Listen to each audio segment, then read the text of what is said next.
So at the beginning of April, I made a video talking about the idea of the Xbox One X potentially being quietly discontinued. Like, it wasn't really being mentioned necessarily by Microsoft straight up, and I wasn't sure if they ever would really address it. So at the beginning of April, I made this video just going over everything that I thought was pointing to it, which included heavy discounts, being very difficult to find stock anywhere for the system, and really based on some of the conversations I had on people who were doing ordering from some of the larger wholesalers in the US with the Xbox One X versus something like the Xbox One S.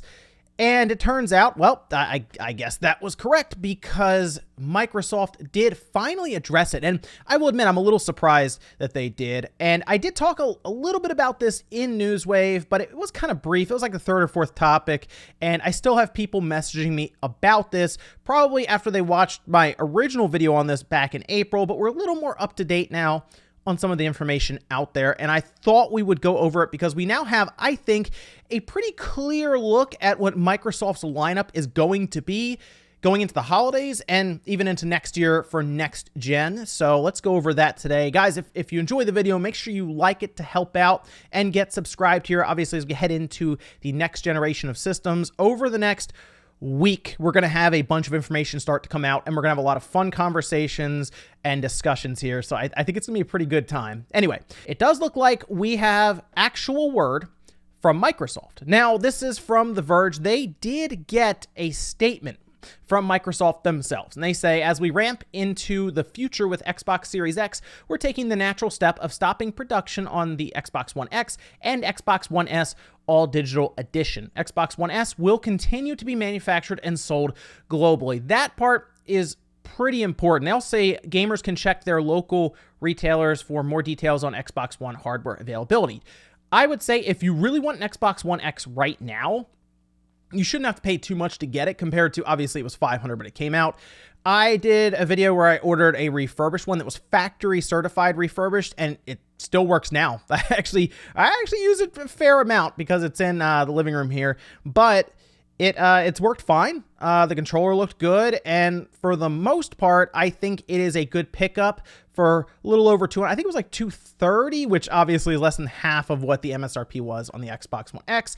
But of course, might be worth just waiting for the Series X to come out, since that is, I'm going to say, in roughly 4 months, we should have that Series X. So the Xbox One X being discontinued, Microsoft basically announcing it here, and the S all digital. Now, the S all digital should not surprise anyone that that's being discontinued, mostly because that was, for Microsoft, them testing the waters. It was a case study. Hey, would people be interested in buying a system that does not have a disk drive attached to it? Would that work? Especially if the price is cheap enough. It seems yes. Now, the price did have to get cheap enough because remember when that thing launched, I couldn't believe how expensive it was. It was like, what, $250 or so? It was way too expensive, I thought. It didn't make a lot of sense to me why you would buy that at the time, but it continued to drop in price, and eventually we got kind of close to, like, we were under 150, I think. At one point there was a sale and it was like 110 or something. I was like, wow, that is really good. That price was only around for a few days, but like I saw those things really flying off the shelves in terms of Amazon's like own, they have like their own price or their own tracking for what's selling and how well it's selling. And that got up there and even sold out. So Microsoft certainly took note of that, and that's one of the things that will probably lead to that Xbox Series S. We're still waiting for that to be unveiled. It's not going to be unveiled this week coming up. Aaron Greenberg said this presentation is going to be just about the games. I don't think we'll have any other features announced or anything. It's going to be just heavily games focused, which is fine because that is something that Microsoft needs to address. They can announce all the hardware that they want, but if there is no big time game for us to want to get, we wouldn't be buying into their services and we wouldn't be buying their system. So like it makes sense that they want to focus on the games now and then talk about the Series S, which should be announced in August is what everything's pointing to right now. But I want to show you guys a little bit about what I think will be their lineup, especially in November. I still think November when they're going to launch. There have been some rumors about October, so we'll just put that out there. But I think November is going to be when they launch the Xbox Series X and Series S. And they're going to keep that Xbox One S around. All right, so let's go into the lineup here. This is what I believe we will see come November. All right, so from left to right, we'll have the Xbox One S that I think will be dropped to $200. It's still like $300 now if you look around. Sometimes you get like $250. I think their MSRP will just come out. It'll be $200 straight up.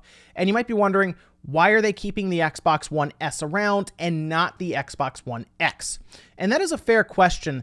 The biggest thing here is the Xbox One S is a good way for someone to get in with an entry-level 4K Blu-ray player, but still have access to everything that Microsoft is doing with the Xbox One or the Xbox ecosystem.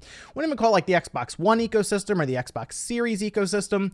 They certainly want it to just be called Xbox. Like, that's it, right? So it fits in with them having the cheapest alternative being the Xbox One S. I will be mostly curious to see how long they continue to support it, because there is a good chance that that will also be kind of faded out as well. But it is nice for them to have a very cheap system, we'll say, just on the market. And next to that, we would have the Series S. Now, we don't know necessarily what the Series S is going to look like. That right there is a mock-up that is very well done by a person on Reddit. I like the cube design, but it sounds like it is not going to be looking like that. It kind of sounds like it's going to be a even smaller Xbox One S. And a lot of it has to do with Brad Sams from Thurrott, for example, and I know Windows Central also mentioned it.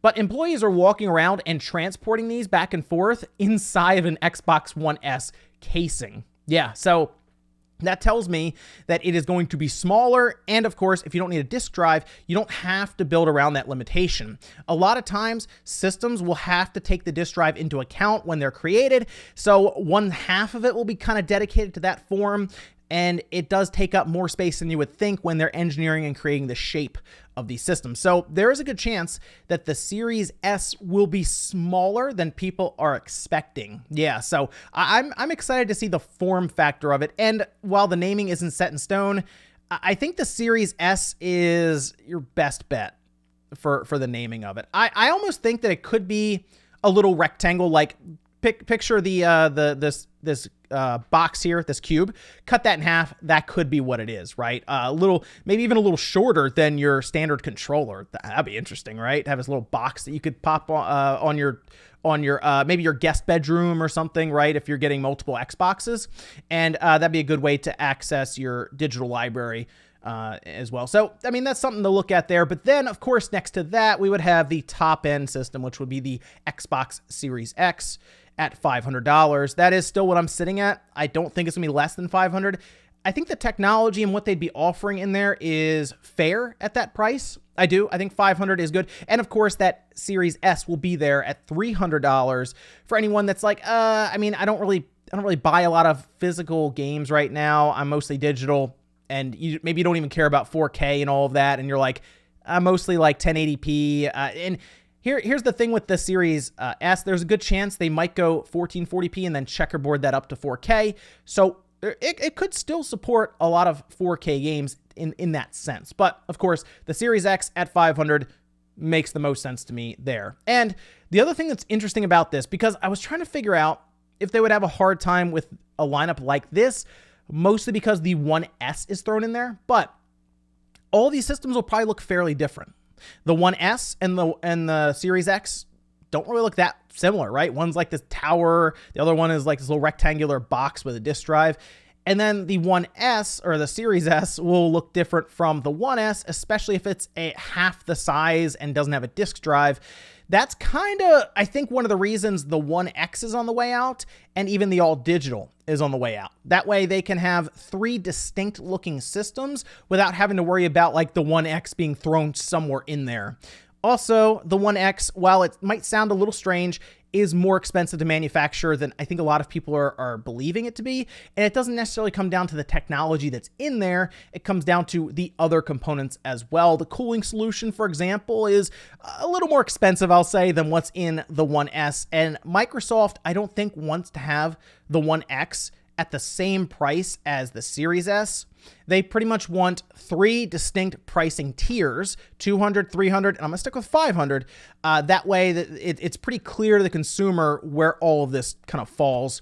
And I'm telling you, a 1S at 200 with a 4K Blu-ray player and all of the multimedia features around it wouldn't even be bad to just buy as that. So, like, it makes sense, I think, for Microsoft to come to the table with this kind of lineup. They would, of course, have the pricing advantage against the PlayStation 5, which will probably launch at 400 and 500, because they'll have that Series S thrown in there. But I just wanted to go back to the One X being officially discontinued by Microsoft, kind of updating the original video that I had made back in April and getting, I think, a solid look here at the lineup that will be coming in November. So keep that in mind, guys.